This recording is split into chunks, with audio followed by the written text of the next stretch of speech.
Welcome to Future Hindsight, a podcast that takes big ideas about civic life and democracy and turns them into action items for you and me. I'm Mila Atmos.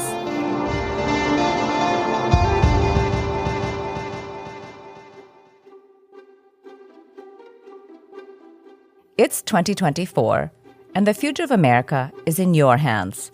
Democracy is not a spectator sport, so we're here to bring you an independent perspective about the election this year and empower you to change the status quo. Truth is central to democracy.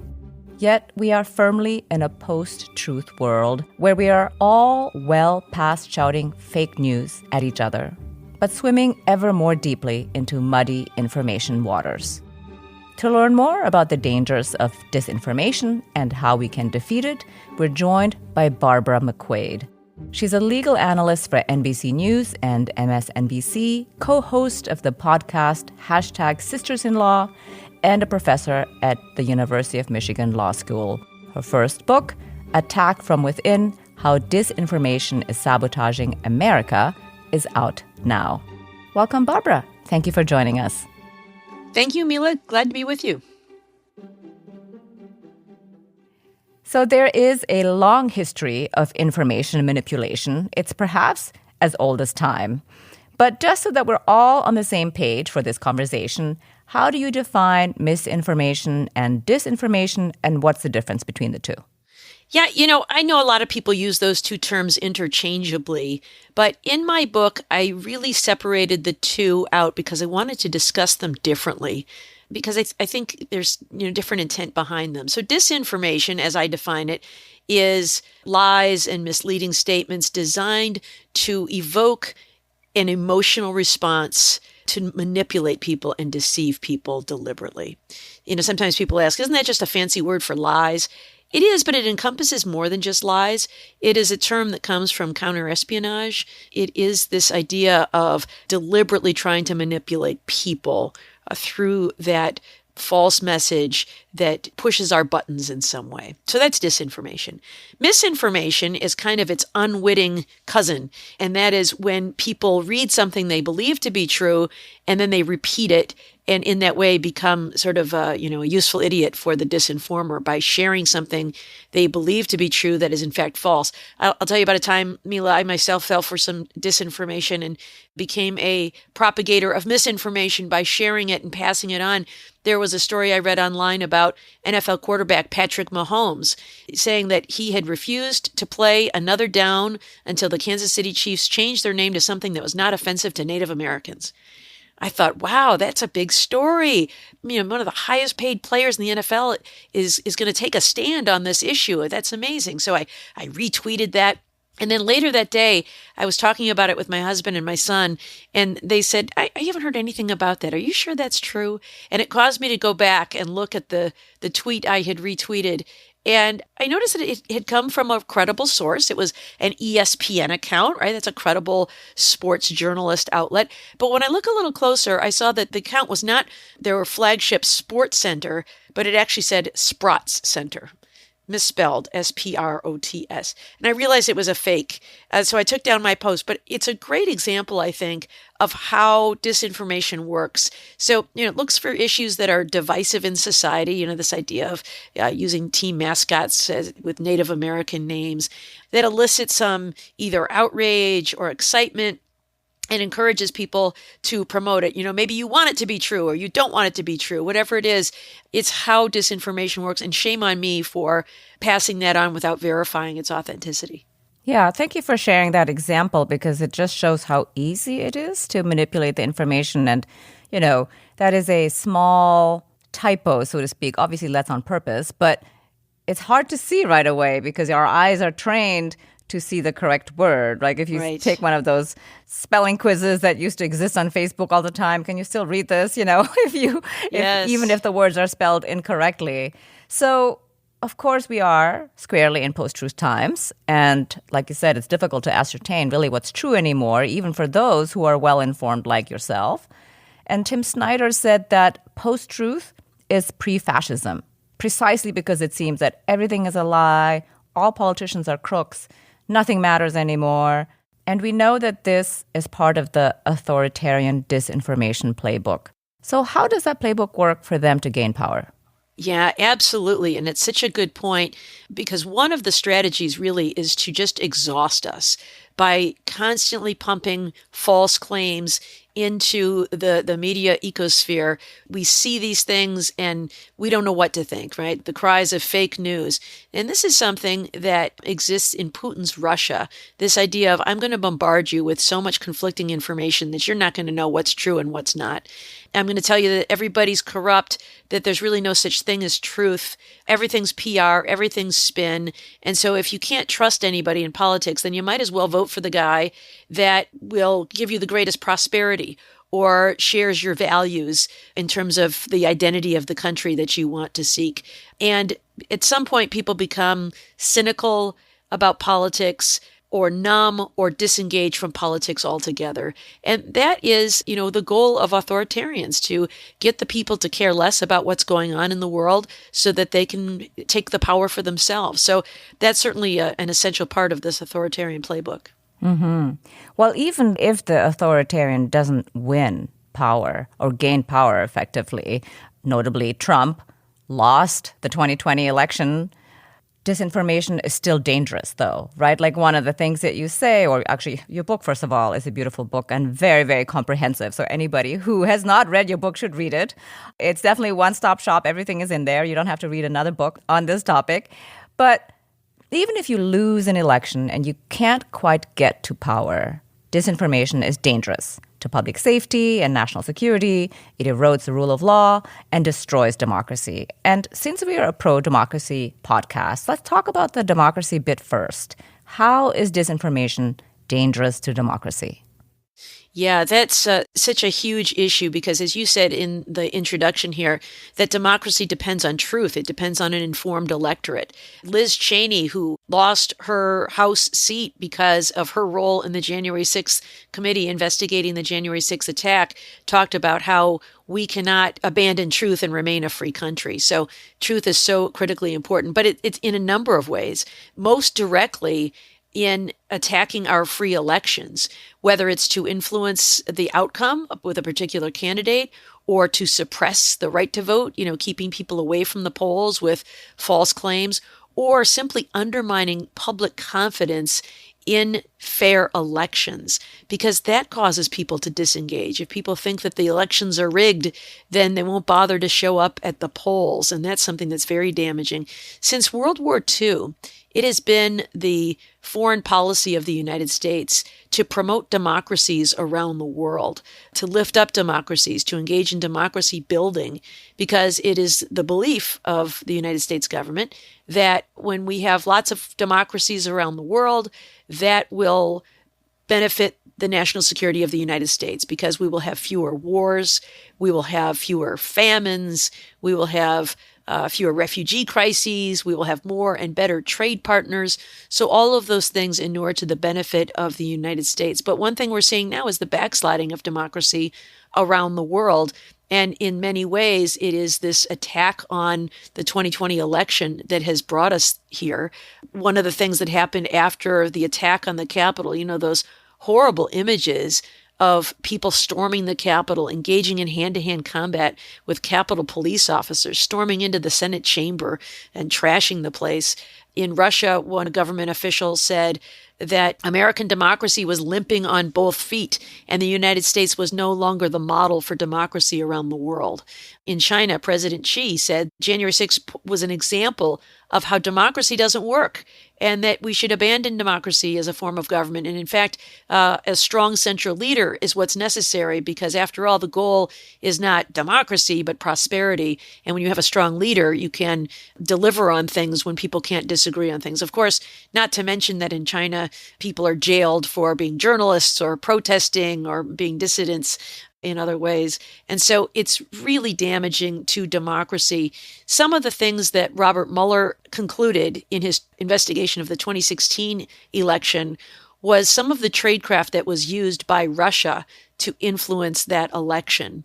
And one of their goals was simply to sow division in society, but another was to influence the outcome of the election and also to undermine confidence in democracy altogether. But some of the things they did was to create false personas online looking like American political activists, when in fact it was, some Russian operative in a hoodie in a boiler room somewhere near Moscow. But the names they adopted looked like they were ordinary Americans, with names like Heart of Texas or Tennessee GOP or United Muslims of America or Blacktivist. And they cultivated followers for many, many months leading up to the election.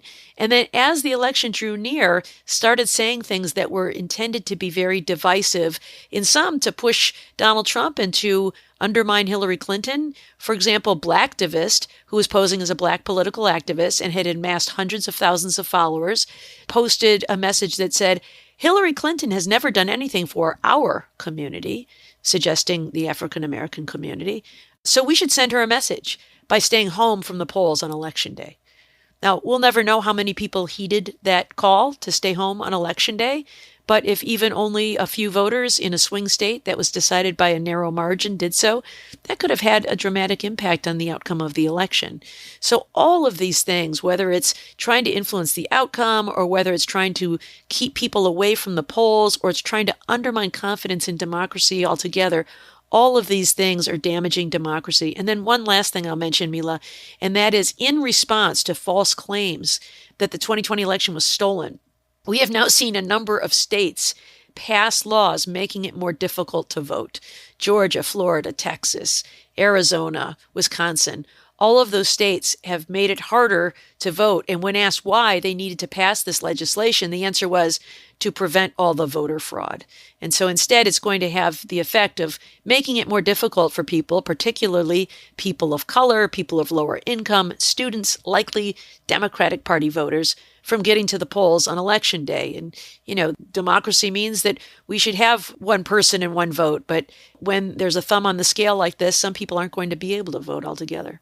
Mm-hmm. Yeah, it's an interesting feedback loop, right? That the bad faith actors were able to enact an outcome that then loops back to another action that enacts further bad outcomes. Yeah, that feedback loop is something that is really interesting. It's sometimes referred to as active measures. It's part of the intelligence world tradecraft, where I'm going to do something, and then when it gets reported, I'm just going to go back and look to that original thing as confirmation that it happened. There is a great commentator. She is a professor at Yale University and a former FBI counterintelligence officer, and she refers to this concept as rinse and repeat. The same way the shampoo bottle might say, apply, lather, rinse and repeat. It's just a constant loop that reaffirms itself. And so this is a lot like the reason that Texas Senator Ted Cruz, a U.S. Senator from Texas, said that he was deciding to vote against certification of the election on January 6th. And he said he was going to refuse to certify because many people believed there was fraud in the election. And so therefore, he was going to refuse to certify the election. Then, of course, if the election is not certified, that causes more people to believe that there was fraud in the election. So it is this, tautology that just goes in this constant feedback loop based on no evidence whatsoever. Right. It just perpetuates the big lie. Speaking of the big lie, the people who stormed the Capitol on January 6th, they did that precisely because they believed the big lie that the election was rigged and stolen. And in my mind, it feels like the ultimate example of how disinformation is dangerous to public safety and national security, but also the rule of law. It's clear, right, that disinformation isn't an inanimate object that just lies around on social media and has no effect, but actually people take action based on this disinformation. So there's also an element of the Second Amendment and militia movements here, which you referred to in the book, and I had never thought about. Tell us more about how the Second Amendment fits into January 6th and the big lie. Yes. So, there is a movement afoot among militia members and Second Amendment advocates that the Second Amendment is not there to permit people to possess guns to protect themselves in their homes or for hunting or other sporting purposes, but it is there so that they can overthrow the United States government. And they talk about, the traditions in the United States of opposing tyranny and other kinds of things. This is a theory that was debunked by Congressman Jamie Raskin. And, one of the things he points out is that this theory is a misunderstanding of two documents. The Declaration of Independence, which was a call for revolution and a separation from Great Britain, as opposed to the U.S. Constitution, which is something completely different, and it is a blueprint for governing. And the Second Amendment is included in the Constitution as this protection of rights.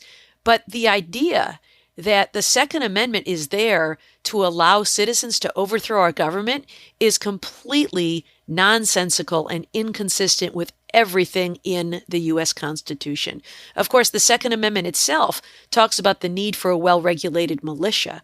The idea of the Second Amendment was we ought to have people who have access to arms so that if and when we are attacked by foreign adversaries, we have the ability to quickly call people into action to defend the country.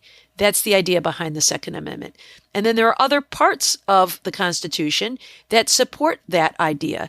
You can't read any one part of the Constitution in isolation. You have to kind of read them all together. And there are other parts of it that make it illegal to have an insurrection against the United States, that the president may call for people to rise up in defense of the country. The idea that insurrection is somehow permissible under the Constitution would render the Constitution null and void altogether because it's there to protect the country, the states, and the people. And so, these militia groups that talk about defending their Second Amendment rights and their ability to overthrow the government is itself a lie and disinformation. But it's used, I think, by people selectively to get people to rise up, to support their cause, to support gun manufacturers, and to, continue creating fear and that there are other bad people out there who want to take what's ours, and we need our guns to protect ourselves from either an overreaching government or from people of color, immigrants, Jewish people, people labeled as other who want to come and take what rightfully, belongs to white people. Right, right. Well, the disinformation sphere is so thick, it's really scary for a lot of people, and I totally understand that. And all humans clearly are at risk of believing disinformation because of the tactics to disseminate them, like you said, to manipulate us into these emotions. And the American people are particularly vulnerable because of the First Amendment, which protects the freedom of speech. Connect the dots for us here. How does the First Amendment create an environment where disinformation can become both prevalent and toxic? Yeah, this is such an interesting point. The First Amendment is something that is cherished by all Americans. Whether you're on the right or the left or anywhere in between, everybody reveres the First Amendment because that is what gives us the right to speak out against our government when we see something that we think is wrong or we disagree with, or to advocate for policy changes that we prefer. So, of course, it is a given, I think, that the First Amendment is this cherished right. And yet what I see is people who are engaging in disinformation hiding behind the First Amendment in an effort to say, you can't touch me. I can say anything I want. I can make up all kinds of lies, and I get to do that under the guise of the First Amendment. The First Amendment says Congress shall make no law, so therefore my rights under the First Amendment are absolute. And that's not quite right. Again, as we said, when you interpret the First Amendment like any other provision, it has to be done against the entire document, which also talks about, providing for a common defense and doing other things. One Supreme Court justice once famously said that the Bill of Rights is not a suicide pact. And so courts have upheld laws that do restrict free speech, such as threats. You can't communicate a threat. You can't commit perjury. You can't go into court and lie. Conspiracy, which is a crime, that involves a plan to violate the law that's usually achieved through speaking words. Fraud, I might offer somebody something that's a deal that's too good to be true because it's a fraudulent claim with an effort to defraud somebody out of money. So there are exceptions to this, but it makes it difficult to regulate things that are said on social media and in the public sphere. It's why there is such tension, I think, on college campuses from time to time because of these ideas of free speech, but also safe spaces. And so it's complicated. But it also, I think, is important to remember that it's not absolute. We're taking a short break, and we'll be back with Barbara McQuade in a moment. But first, I want to share about a podcast I know you'll love called What Could Go Right? Climate change, global conflicts, an upcoming election. No wonder so many people feel like we're on the brink of disaster. Enter What Could Go Right. It's hosted by me, Emma Varvaloucas, and Progress Network founder Zachary Karabell. On What Could Go Right, we sit down with expert guests and discuss the world's most pressing issues without resorting to pessimism or despair. Instead, we look back at how far we've come and look forward at what it will take to achieve an even brighter future. Is progress on the way? We might not have all the answers, but on What Could Go Right, we ask the key questions. We hope you'll tune in to hear interviews with upcoming guests like writer Coleman Hughes, CNN host Fareed Zakaria, and economist Allison Traeger. If you're looking for a weekly dose of optimistic ideas from smart people, join us every Wednesday on What Could Go Right. It's available wherever you get your podcasts.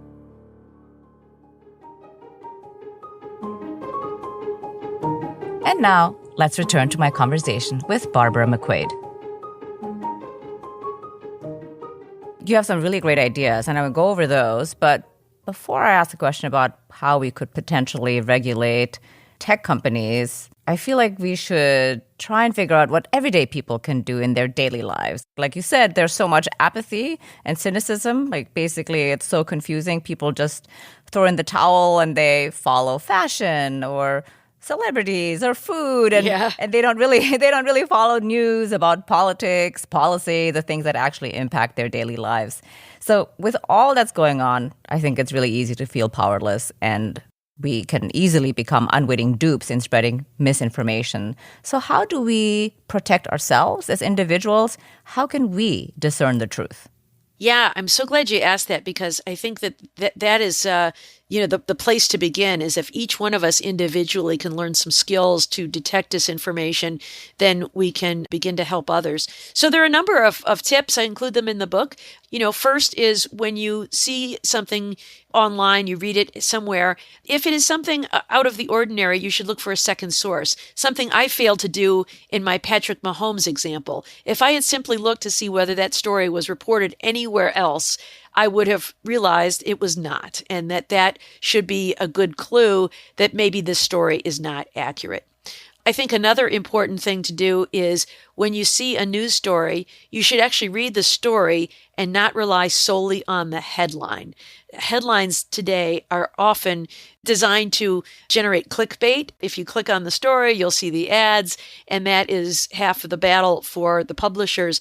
But sometimes the headline doesn't really resemble the article itself at all. It is designed to be a little more sensational. And you read the article and you say, boy, the article doesn't really even say what the headline said. The headline might say something like, "World to end soon." And then, the article itself says, "No experts say," so it's just the opposite of what the headline might say. So that's really important, to actually read a story and don't assess it based on the headline alone. I think that we can understand the difference between causation and correlation. There are all these kinds of things that say X happened and then Y happened, therefore X caused Y. And that's not necessarily the case. It may be that X and Y are both true, but it's a coincidence, or there are other factors that are causing that. For example, there's one popular study that says children who eat dinner with their parents are more likely to graduate from high school. And so you might conclude, well, just sitting down and eating dinner with your parents means you will graduate from high school. Well, maybe that helps, but I think it's more correlation than causation, because if you're eating dinner with your parents every day, it's probably also the case you have a lot of other good things going for you. You have parents, that's a good start. You have a roof over your head. Your food's secure. You're having a meal every night. Your parents are participating in your life, and that's probably important too. So it's not just that one thing, it's all of those factors. So that's the difference between causation and correlation. And then one more I would share, which is the idea of statistical studies. Oftentimes there are studies that get published, and when you read about the sample size, you realize that some are more credible than others. And so, you should look and see what was the sample size in this study that said, if you eat food X, it will cause this, or vaccines are leading to this result, or whatever it is. What was the sample size? Was it 2 million subjects, or was it 2? Because that can make a big difference into the reliability of that study. So a lot of those kinds of techniques are things that we all can use to ensure that what we're reading is credible. I would also say one last thing, which is a credible source. So when it comes to voting, which is one of the things we were talking about today, is to make sure that you're getting your voting information from a source that is credible. There are all kinds of fake news outlets out there, and some organizations out of Russia have been creating newspaper sites that look real, like one called the Miami Chronicle. It has all kinds of stories, and it looks like it's from a real newspaper. And there's no such thing as the Miami Chronicle. It's just made up, but it looks pretty good.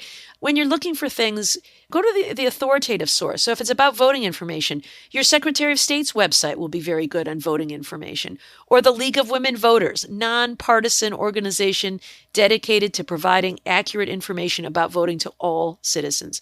So the source is not just a second source, but the credibility of the source is also important. Mm-hmm. Yeah, this is all really good advice. But I will say, I think that for a lot of Americans, this is like a burden. This is one step too far. They don't have time, or maybe they're not even interested.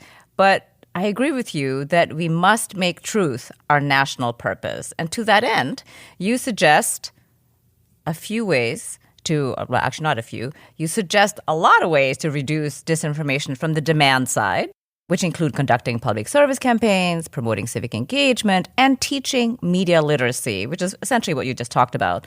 So there are some countries that teach media literacy in schools. Which one of the countries that are doing this do you like best and you think we should emulate here in the United States? How are they doing it? Yeah, one country that comes to mind is Finland. And Finland has been facing this problem of disinformation for far longer than we have because of their proximity to Russia. And so Russia has been picking on them for a long time. And so one of the things they have done is to implement media literacy in their schools. And it's been very successful. Young people are raised now to read news with a skeptical eye, to understand some of these factors that I just discussed that could be tells that something is a fake. I think that would be a great model to replicate here in the United States by implementing media literacy in our schools. It's really just another form of critical thinking, but I think it's a recognition that there is deliberate disinformation out there online. And rather than throw up our hands and say, who knows what to believe, we should look for the things that are credible and find the things that are not so that we can discern between the two. But I don't think we should stop with just young people because that'll solve the problem going forward. But we have a lot of people today who are beyond school age who are just as likely to fall prey to disinformation as young people. And I'd like to see us offer media literacy and critical thinking skills for people at all levels. There are a lot of great organizations that put out continuing education. I've learned about all of these great lifelong learning organizations that many retirees participate in. There are civic groups like Rotary clubs and Kiwanis clubs and others that could do it. Public libraries are now engaged in a lot of programming for citizens that is free. So I think there are a lot of places where media literacy for adults could be offered that would also be helpful to building resilience against this information warfare. Mm-hmm. Well, the other part that you also suggest, of course, is to regulate tech companies or the media sphere in a time where the 24/7 cycle of breaking news inundates us with so much information. It's really, I think it's imperative at this point to clean up the information ecosystem. And one of the suggestions you have is to amend Section 230. And I'll tell you that I have heard repeatedly that there is limited to no value in amending Section 230. But the suggestions that you have in the book are actually really practical, I think, and doable. Tell us more about the ideas that you share. Yeah. And so importantly, I'm saying, in the words of Bill Clinton about, I think he was talking about the welfare system or something. I don't remember. Mend it, don't end it. Section 230 of the Telecommunications Decency Act of 1996 gave immunity from legal liability for all internet service providers, and that includes the social media platforms. And so, in 1996, no one was using social media. It even predated MySpace, which has now come and gone, and some of these other platforms. And the idea behind it was to promote creativity and foster innovation. I mean, if you read the language of that section, it sounds like something out of a children's book. It's like, the internet is a wonderful world full of possibilities, and it all sounds great. And in fact, it is in some ways. But I think what the lawmakers failed to foresee at the time was all of the ways that things can go awry. And so, it's a little like raising a baby alligator in your bathtub. It might be really cute and adorable now, but at some point it grows into a man-eating predator. And the rules you use to take care of the baby alligator no longer apply when it's the man-eating predator. And maybe it's time to rethink some of those things. So I wouldn't remove the immunity for all purposes, but I would have a few exceptions, because what the immunity allows is for a social media platform to allow anybody to come in there and publish what they want to publish.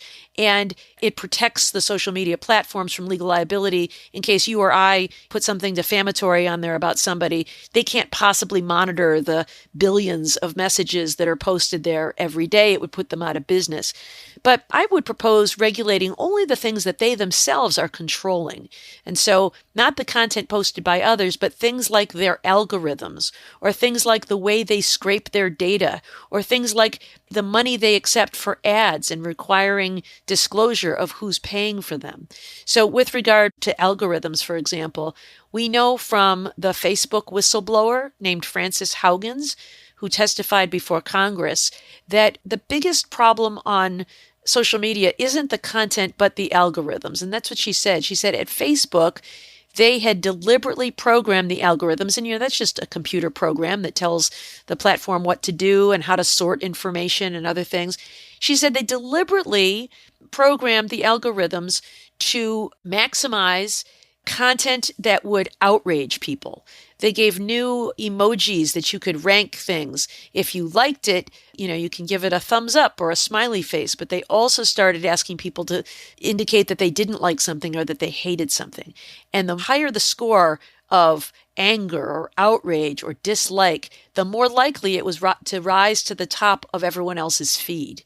Because what they discovered is the more outraged people were, the longer they stayed on the platform, because they had to share it with people. Mila, did you see what this person wrote? It's awful. Or they had to respond to the person. I think this, I'm going to write a long screed about this, about how terrible it is.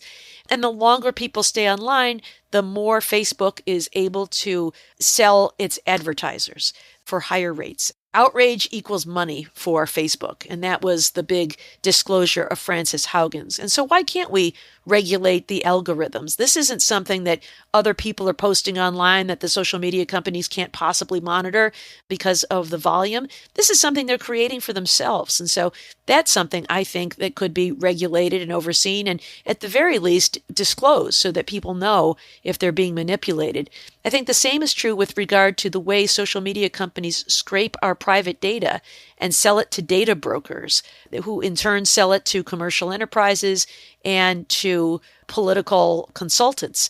And so because they have all of this private data about us, they're able to micro-target us with ads that they know will push our buttons. Is it any surprise I got the Patrick Mahomes thing, right? I'm a sports fan. I care deeply about issues of civil rights. So, probably not a surprise that based on my likes and shares and other things, they knew exactly how I would react to that message. And so that is one where I think there's actually some current progress. There are some members of Congress who are concerned about data privacy online and the way our data is collected and used against us.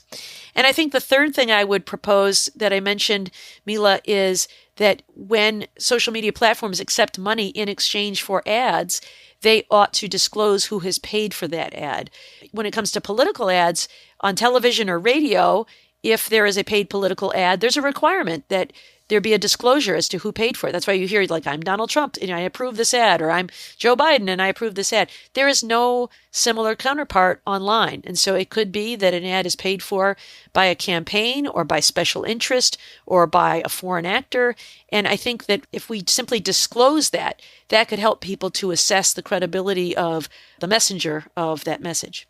Yeah, for sure. I agree. We need to have transparency. I think it's so difficult to be like, where'd this come from? I was at a talk by a CIA analyst, now retired, and she said, if I see an image, the first thing I think is, who is serving me this image? And why are they serving me this image? Like, I don't care really exactly what it is, but first, what is the purpose of showing me this in this moment? In what way am I being targeted? So, of course, I agree with you that we need to build a culture of truth. And you argue towards the end of your book that liars should be denounced as traitors. So now, in the aftermath of January 6th and in the persistent belief of the big lie, how do you think about the connection between patriotism and truth? Yeah, to me, that's the essence of all of it. Our country was founded on this idea of participatory democracy, that, we all have to have information. James Madison said, democracy depends on an informed electorate. And so if people are out there disinforming us, they're trying to cheat. They're trying to manipulate us. They're trying to deceive us into voting for someone based on false information, or to prevent us from voting altogether, or to undermine public confidence in elections as a form of government. And that is disloyal to the United States. I think we ought to really think about it that way. I dedicated my book to the 9,000 service members in the United States who died on the shores of Normandy fighting for democracy. Many of them were 19 years old, 20 years old, 21 years old. These people died for democracy, fighting against fascism and Nazism. And then, today it seems that there are some people who can't even tell the truth to defend our democracy. But there are those who fall for misinformation and disinformation, and there are others who simply go along with the con, and they're doing it because they want to achieve power and steal that power from the people. When Donald Trump refers to the January 6th attackers as hostages, I'm sure he knows better. He knows those people aren't being held as political prisoners. They've been charged with crimes, given due process, convicted, and sentenced in court. And yet he calls them hostages. And now we're hearing others echo that phrase. Elise Stefanik, member of Congress from New York, Marjorie Taylor Greene, member of Congress from Georgia, they too refer to those attackers as hostages. And that is really an effort to just mislead people through language. I think that what they do is nothing short of traitorous to our country. I think to love America is to love the truth. And that, we've always had disagreement. We might have controversy, but we have reached an agreement on how we resolve those disputes. And that is through the court system and at the ballot box. And if you don't like the outcome, you have the ability to change things through lobbying activity or running for office yourself. But what you can't do is use physical brute force to impose your will on the rest of us. That's vigilante violence. That's what happened on January 6th, when people went in and used brute force to try to certify the election contrary to the will of the people. And so I think we need to have this national conversation about truth and how important it is in our society, and to label those who refuse to engage in truth as the traitors that they are. Hear, hear. So this is obviously an election year. And I feel like in this election cycle, pro-democracy politicians and candidates who are pro-truth really should be communicating better. If you were a political advisor, a media advisor, what would your advice be? Because I feel like the people who are pro-truth and pro-democracy are not being heard. Yeah, that's such a good point. There's a phrase, I quote this in my book, and even the source of this phrase is the subject of some debate over disinformation as to who said it first. Some say Mark Twain, some say Jonathan Swift, but something along the lines of lies are halfway around the world while truth is still putting its boots on. People who tell whopper lies, are more exciting and scintillating. And so people are more likely to gossip about those things, and they spread. And truth itself might be seen as dull or boring. But I think when truth is under attack as it is, defending it becomes of paramount importance. And I think people ought to understand that. I think that sometimes people tune it out. As you said, there are a lot of people who can't be bothered and want to focus more on things like celebrity gossip or other kinds of things. But I hope that, my book will help sound the alarm about how important it is that we engage in truth and truth-telling. I think if I were advising any particular candidate, I would suggest to them that they speak in much the same way Liz Cheney has spoken. Of course, I guess it didn't do her much good in Wyoming, but you hope that it will prevail in other segments of the country. This idea that our country was founded on the notion of democracy, on the notion that we are all created equal and that we should have an equal voice in our government. But when there are people who use disinformation to deceive us, they betray that notion of America. Even though it may be that the tribe that is espousing disinformation is one that shares your values today, it may not be the case tomorrow. And so rather than put up with disinformation and an attack on the truth, what we really should commit ourselves to is the process of truth-telling instead of allegiance to tribe, because I think that's one of the things that is really causing this moment, that people have fallen for this idea that there's a threat to America, that certain groups hate America, that people are being replaced by black and brown immigrants who are coming into our border, using that fear-mongering. If you don't support the status quo, then you won't recognize our country anymore. And I think people are falling for that, the set of lies. It's important to remember that if you allow lies to become part of democracy, then you're going to have to tolerate those lies even when they're harming what you see as your best interest. So I think truth over tribe, I guess, would be the buzz phrase I would suggest to political candidates. Well said. So here at Future Hindsight, we're always invested in bolstering our civic action toolkit. As an everyday citizen, what are two things I could be doing to actively defeat disinformation, to basically be in allegiance with truth over tribe? Two things. I think one thing that you can do is to get out of your bubble. So many of us, I think, work from home, we spend time online, and all we ever experience are people who are like-minded, and they reinforce each other. What we need to do is to get outside of our comfort zone and get out in the real world and meet people, and where I think we would be reminded that we have far more in common than we have differences. When people are in the workplace or places of worship or social activities or civic organizations, you meet people from all walks of life. And it's much harder to demonize people when you actually know them as individuals. And so I think that's a really important thing, is just spending more time with people. That's one of the reasons that we have fallen prey to all of this.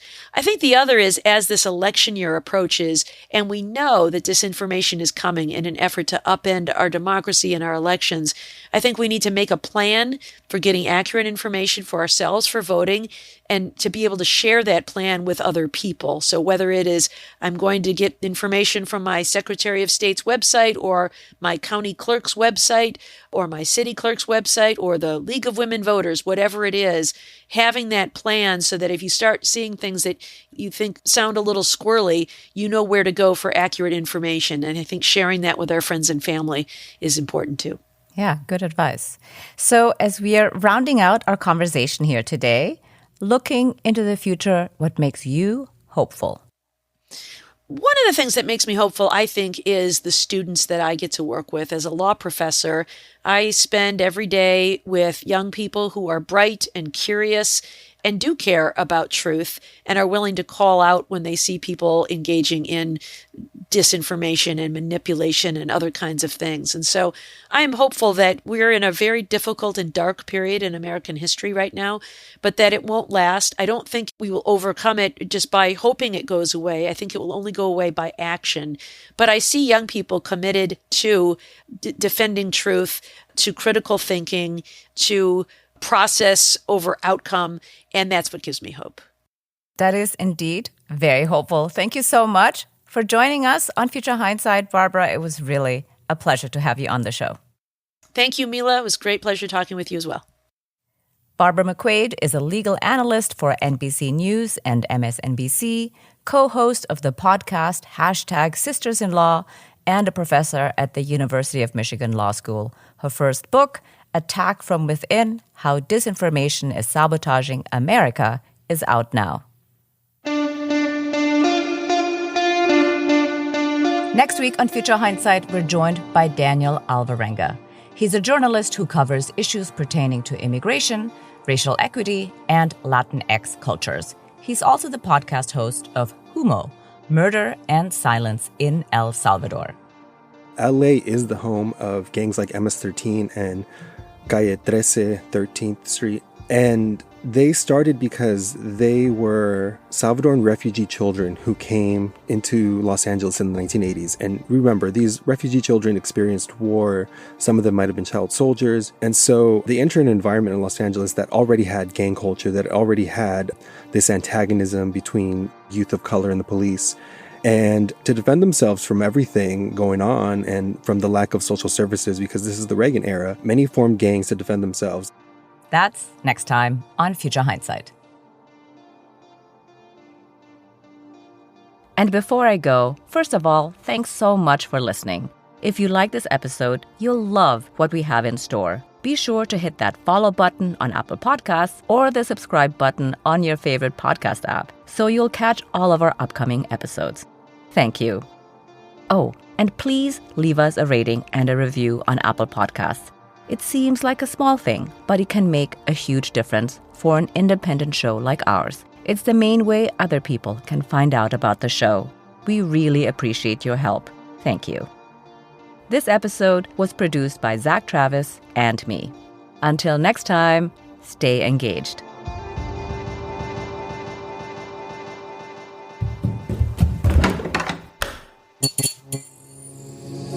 This podcast is part of the Democracy Group,